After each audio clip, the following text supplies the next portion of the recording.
தமிழ்நாடு செய்திகளுக்காக செய்தி வாசிப்பது தன்வி. சாலை ஓர கடை போல் அமைத்து தண்ணீர் பந்தல் திறந்து வைத்த காஞ்சிபுரம் மாவட்ட அதிமுகவினர். முன்னாள் அமைச்சர் வளர்மதி பொதுமக்களுக்கு தண்ணீர் தாகத்தை போக்க கரும்பு ஜூஸ் இயந்திரத்தில் கரும்பு ஜூஸ் போட்டு கொடுத்து தண்ணீர் பந்தலை திறந்து வைத்தார்.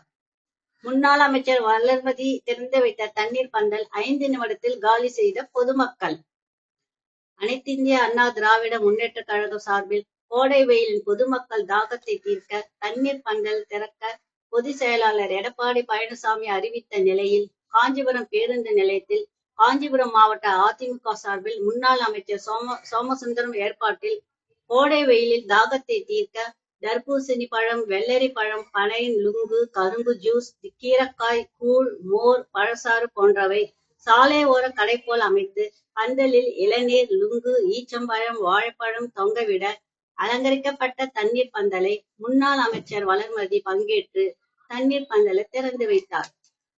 தண்ணீர் பந்தலை திறந்த உடனே பொதுமக்கள் முந்தி அடித்துக் கொண்டு தண்ணீர் பந்தலுக்கு அமைக்கப்பட்டிருந்த கிரணி பழம், தர்பூசணி பழம், குளிர்பானம், கீரக்காய் போன்றவை பொதுமக்கள் பையில் அள்ளி கொண்டும் மூட்டை கட்டி பொதுமக்கள் 5 நிமிடத்தில் தண்ணீர் பந்தலில் காலி செய்தனர்.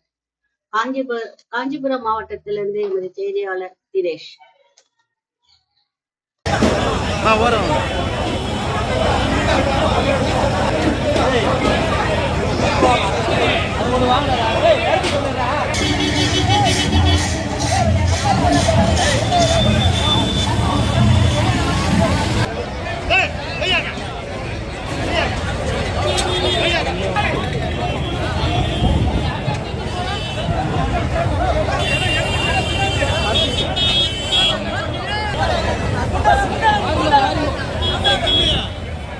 மூணு